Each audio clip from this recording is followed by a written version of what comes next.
Nigeria has been dubbed the giant of Africa. It is the largest oil-producing country on the continent. It is also one of the poorest and the most corrupt nations in the world. There was a $7 billion scam in the year 2011. It was a fraud perpetrated at government level, one that involved the state-owned company, several oil marketers, and key government ministries. This fraud was possible because of several loopholes that had been inserted to enable and promote looting on an inordinate scale. It was known as the Oil Subsidy Scheme, and it was essentially a scam scheme. This film, made by the younger generation, is about that oil subsidy scheme. It is about a culture of greed and corruption and its effects on the people. But it is also about a people of great resilience, a people who are finding their voice, who care deeply about their country and dare to ask for a better world for themselves.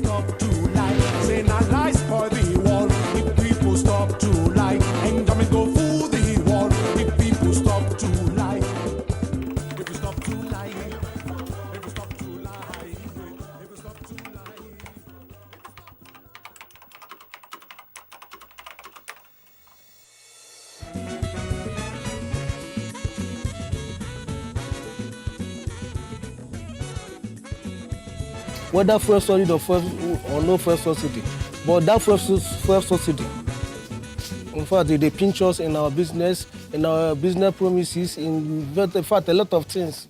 Because the market, if you go market now, the thing we bought 150, next time they tell you say 300 naira, addition of 150 on top.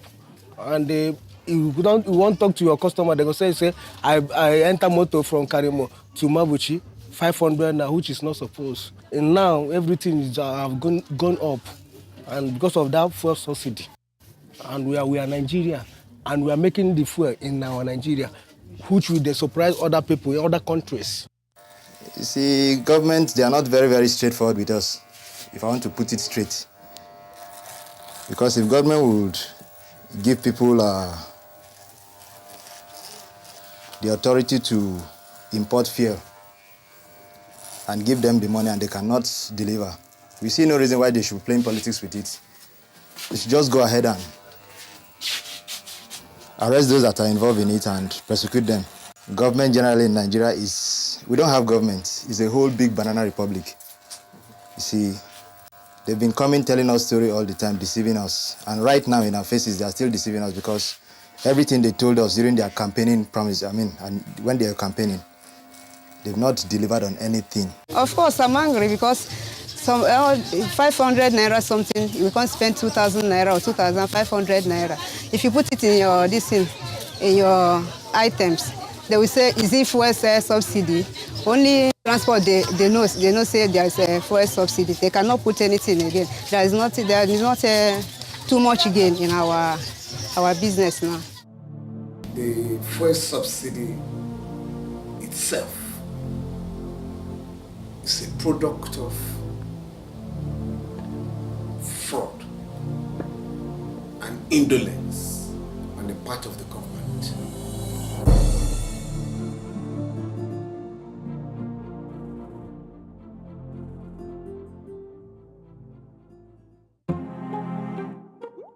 It all began with oil, and Nigeria has a lot of it. Our refineries worked until the wrong hands took over and practically shut them down. Then, to meet our energy requirements, we decided to borrow from abroad.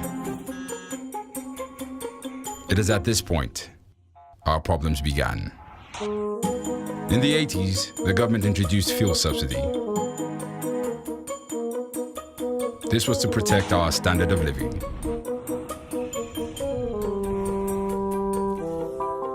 But it turned out to be a fraud. The fuel subsidy was meant to last 6 months. It has lasted 24 years. Year after year, and administration after administration, fuel prices have gone up. Now, after many decades, Nigerians are still living poor in a land of plenty. And the rains continue to beat us.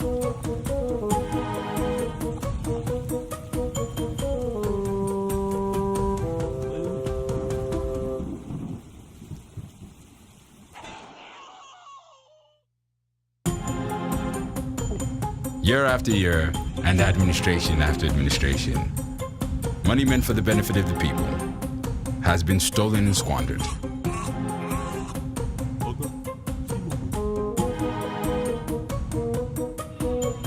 The legal term for this is misappropriation.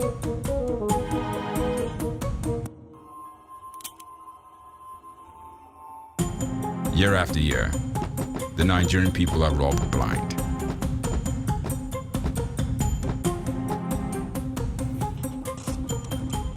In 2011, the figure for fuel subsidy alone was over $6 billion.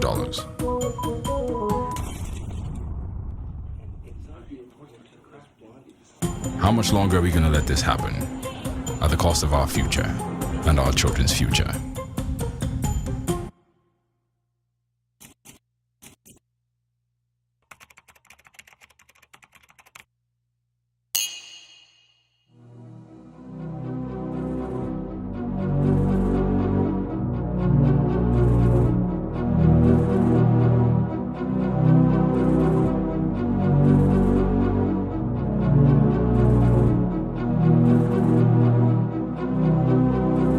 At the end of 2011, there was a debate in Lagos between the government and civil society over the increasing cost of fuel subsidy payments.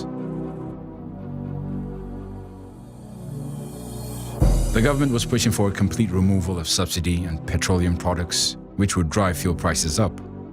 The people, represented by civil society, were against this, as the government was not offering any meaningful solution to the expected rise in the cost of living. Is there a subsidy? Yes, there is. In 2003, the government took away the discount that NNPC was getting when it went to buy crude on the open market, and instead ensured that NNPC bought at global crude prices. At the same time, it asks that NNPC give a discount for the products that the refineries refined and put on the market. We feel that the present subsidy we have now does not work for the poor in our society. And that's why we want to shift the resources to help them. So please, I just want to say to you, as Nigerians, that we are going in the direction that Femi Falana, Ben Bruce, my brother Olisabakoba have outlined. And that is to work for the poorer members of our society. We are looking not, in fact, at necessarily a subsidy removal. If you want to call it, it is actually a subsidy transfer, because we are looking at real benefits to the economy and to Nigerians that can be handed over to Nigerians, and that all Nigerians across the spectrum will feel and see from the get-go. They didn't particularly agree on many points. You need to pay salaries. Women are dying every day in childbirth. Children are dying of malaria. People are dying of AIDS. You need roads. You need petroleum subsidy. Please give me your hierarchy of priorities. What he's trying to say is, come. By the time I said to Obasanjo's people, I said to BB's people, I said to my people, I said to your new people, good luck. I said to this one, I said that one, that money will not be enough because the subsidy is not for nothing. It's just money that they put together to fool everybody in anticipation that, oh, they are going to do something with it. Africa has to begin to chart its own course and develop in its own way. I mean, this Okonjo-Iweala woman came to say we have to stop subsidy. The only social service our government provides to its people is the fuel subsidy. What does she know about Omolanke Pusha and how he's surviving? That she wants to increase fuel and say that Nigerians have to sacrifice more. Nigerians have sacrificed everything. There's nothing left to sacrifice. I'm sorry, Mrs. Okonjo-Iweala. We have nothing else to sacrifice. You know, it's the government's turn to sacrifice some things. What they did agree on, however, was that government should take adequate measures before the subsidy was removed on the 1st of April, 2012. On the 1st of January 2012, President Jonathan announced the removal of subsidy on petroleum products. What followed next was one of the biggest protests in Nigeria's history.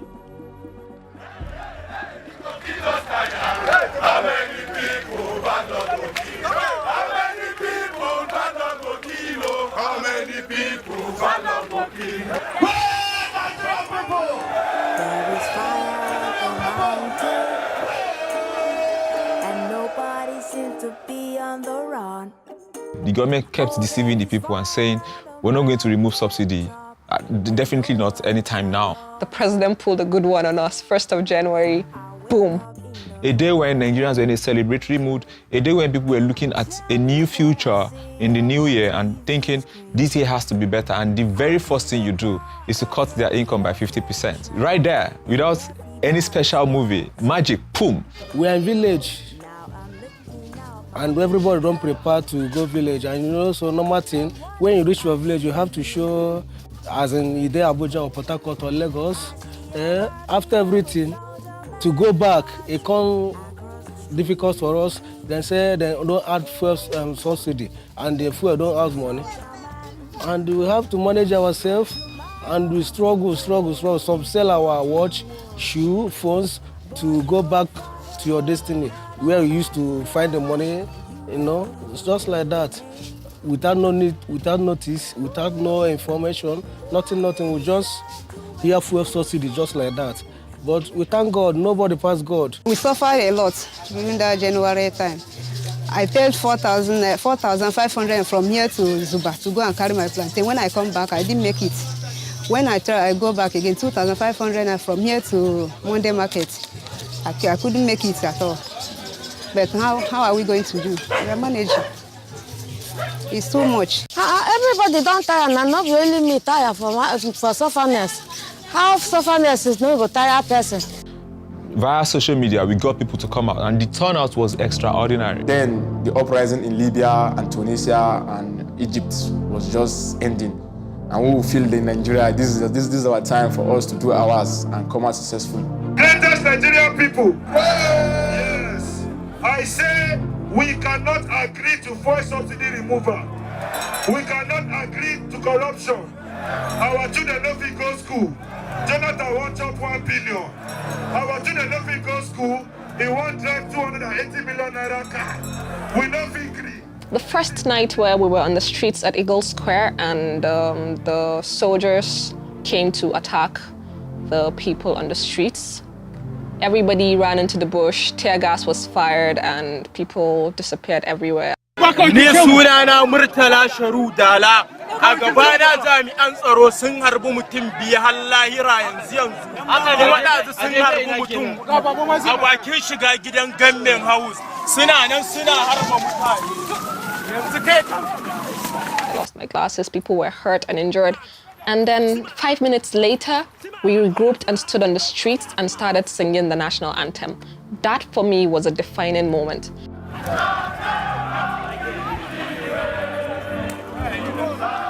That incident reminded me of one thing.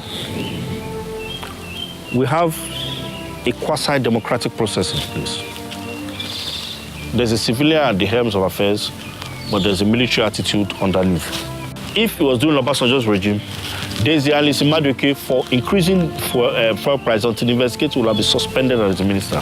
This government will not inflict pains on ourselves. This government is a government elected by ordinary Nigerians. We will offend God if we do things to bring perpetual pain to Nigerians. We give all the best we can for this government to be installed. Yet, after the selection of this government, there's no time we are insecure like this time. There's no time Nigerians are unsafe like this time. There's no time we experience hardship like this time. The 10-day protest came to an end in an anticlimactic fashion. 13 people were reported dead, and the labor unions were considered to have sold out to the government.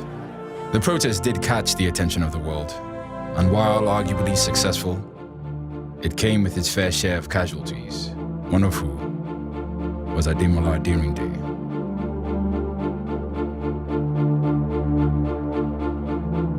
Ìgbà tí ìṣẹ̀lẹ̀ yẹn tó ṣẹlẹ̀, inú ilé ni mo wà. Mi ò sí níta because wọ́n ní kí anybody má jáde lọ́jọ́ yẹn. So inú ilé mi wà, èmi kàn gbọ́ ariwo ládùúgbò. Bí mi ṣe jáde nìyẹn. mo ṣàwá rí táwọn èèyàn ń sá eré mo ṣe wá dé junction bíbá ẹni yẹn mo wá rí pé wọn láwọn ọlọ́pàá ti yìnbọn fún àwọn èèyàn o pé àwọn tó ń yìnbọn fún gan pé wọ́n ti rush wọn lọ sí general hospital èmi dẹ̀ wá sí shop mò ń gbà tí mo dẹ̀ wá dé shop lẹ́nìkan wá sọ fún mi pé ṣé mo rí pé ìbọn ti ba àbúrò mi náà ni mo ní láíláí mo ṣe gbé machine mi nìyẹn bá lọ sí general hospital mò ń gbà tí mo máa débẹ̀ yẹn òkú ẹ̀ ni mo bá in fact ìgbà tí mo tó délé mo tó mọ̀ pé mo ṣì wà láì pé mo ṣì jẹ́yàn because àwọn èèyàn kan gbé mi kúrò bẹ́ẹ̀ tí mo bẹ̀rẹ̀ sí yíra mọ́lẹ̀ nígbà tí mo rí Démọ́lá tó ti kú. nǹkan tó ṣẹlẹ̀ ni pé Démọ́lá ilé dáàdì mi ló ti kọ́ṣẹ́ nígbà tó dẹ̀ ń kọ́ṣẹ́ tèmi ti máa travel lọ sílé máa sọ fún pé tó bá ti parí iṣẹ́ pé kó máa wọrí kó máa tẹ̀lé mi wá ṣèkó òun náà máa wá ṣiṣẹ́ ìgbà tí mo dẹ̀ parí iṣẹ́ mi tí mo wá fẹ́ ṣe freedom year 2006 mo dẹ̀ mú wá ṣèkó so láti ìgbà yẹn ló ti wà pẹ̀lú mi ó dẹ̀ ń bá mi ṣiṣẹ́ ṣọ́ọ̀bù mi bíbá yẹn náà lájọ wa láti jọ ń ṣiṣẹ́ ó jẹ́ ọmọ kan tó níwà tó dáa kò ń ṣe ọmọ oníjẹ̀gbọ̀n kò ń ṣe ọmọ tó fa wàhálà rárá ẹnu iṣẹ́ ó wà àdùn ọkàn ó ń múṣẹ́ lọ́kùnkúndùn inú gan-an nígbà tó bá rí pé kò ṣiṣẹ́ lẹ̀ ó máa gun ọ̀kadà lọ ó lẹ́nìkan tó gbé ọ̀kadà fún láyé pọ̀sís ó dẹ̀ sanwó ẹ̀ lẹ́yìn tí ó bá ti ṣiṣẹ́ lẹ̀ ó máa gbé ọ̀kadà yẹn ó máa fi ṣiṣẹ́ lọ. nǹkan ó ṣẹlẹ̀ ni pé èmi àti ẹ̀ tábàjọ wà ń bíbá yìí tábàjọ ń sọ̀rọ̀ èdè Olúwa nìkan la máa ń sọ so gbogbo ìgbà ni mo dẹ̀ fi máa ń rántí ẹ̀ so tábà ti jọ ń sọ èdè Olúwa yẹn gbogbo àwọn tó bá wà ní ẹgbẹ́ wa gan máa ń rẹ́rìn so nǹkan tí mo fi ń fìlẹ̀ nìyẹn ṣèbí torí sọ́sídì yẹn náà ni Démọ́lá náà ṣe kú àwọn ọlọ́pàá ló yìnbọn fún wọn ti da ẹjọ́ yẹn wọ́n ní ẹjọ́ yẹn ṣe wà ń court.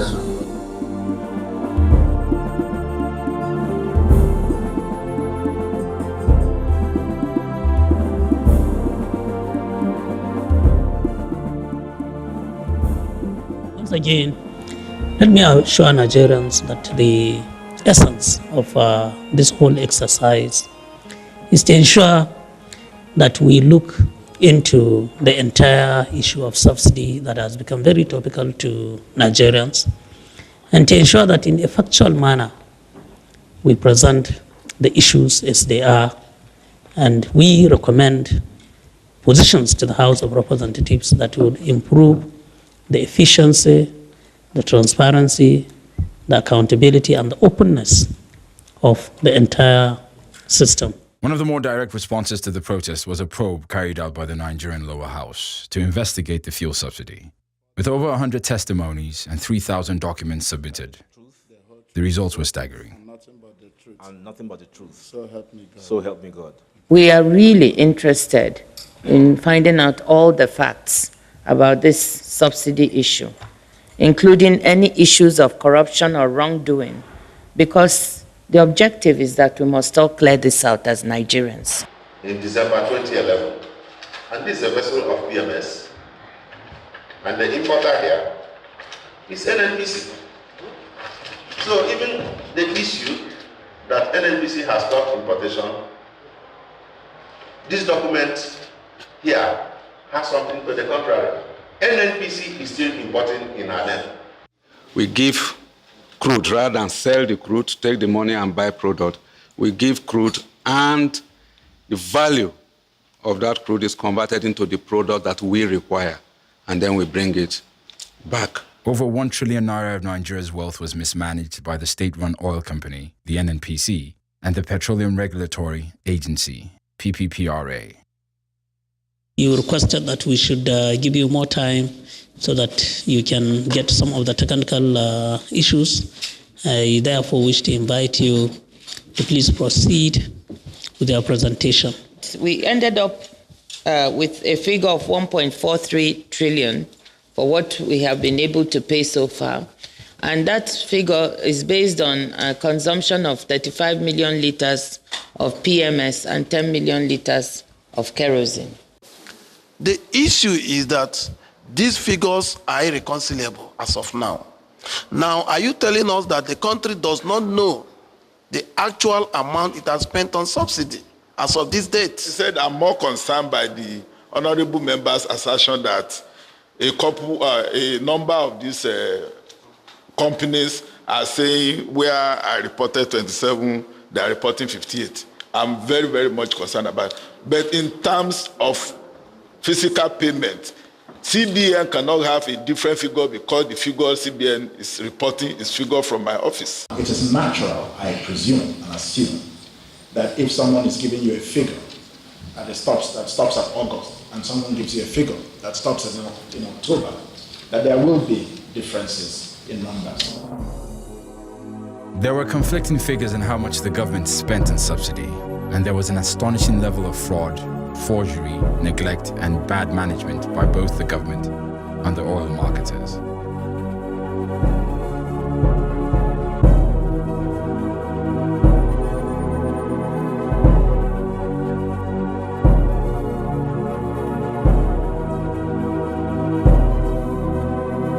And while many lauded the subsidy probe report, it was marred by the bribery allegations brought against the chairman of the probe panel.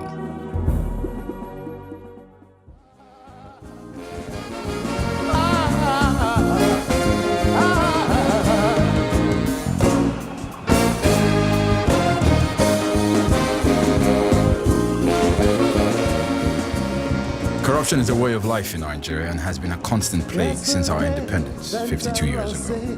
The public service caters to private pockets, and the upper class in society is predominantly made up of politicians and civil servants, the so-called ruling elite. Another way to continue their crooked ways. Oh yes, them bobo your mama, them bobo your papa.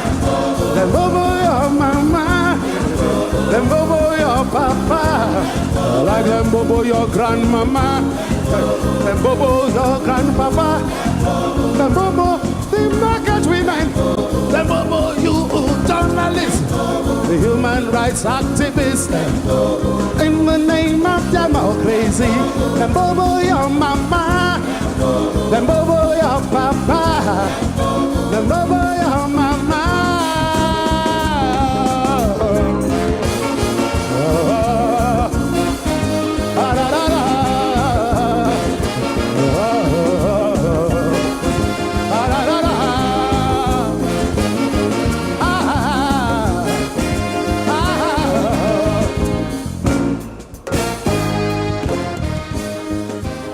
Sadly, the bribery allegation is not uncommon in Nigeria, as the people who are meant to fight for justice and equality are the same people that steal from the country.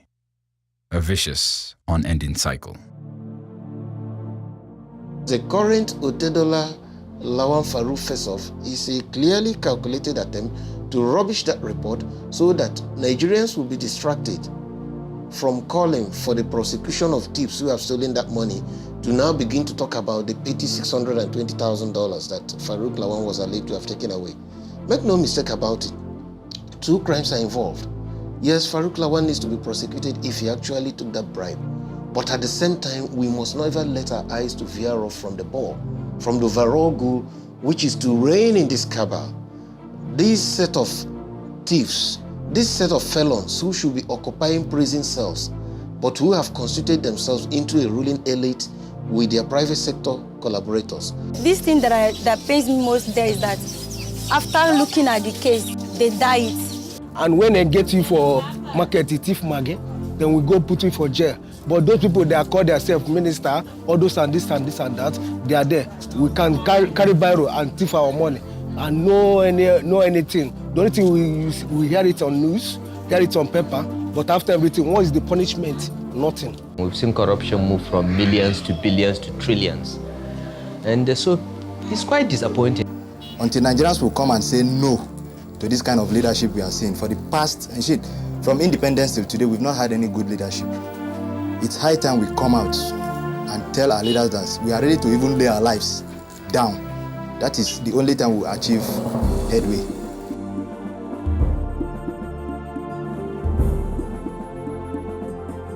For sure, I'm angry. Since 10 o'clock, I'm in the queue. How can I be happy since 10 o'clock? I did not work. Till now, what is the time now? It's after 4 to 5 now. So I can't be happy. We, the poor ones, we don't have any useful things to give to them.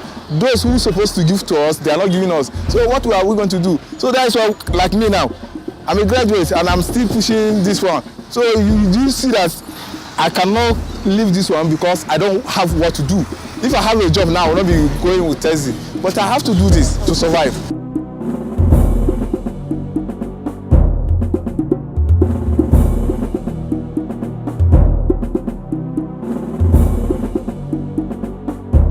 So what we go do now? We don't get power now. We are only praying that God will see us through, because we cannot fight them.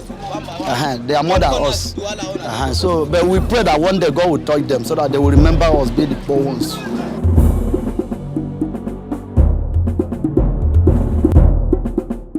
Now, my brother, the thing is becoming too bad. Sometimes our rulers make us to feel bad because I don't see the reason why we have fuel, but we keep on suffering about fuel issue. As seen with the protest, the people realize that the power to change the status quo is in their hands. What they do with this power remains to be seen. I'm quite confident that things will never be the same in this country. Nigerians now know that if we're mobilized, they can send packing those who have continued to multiply poverty in the land.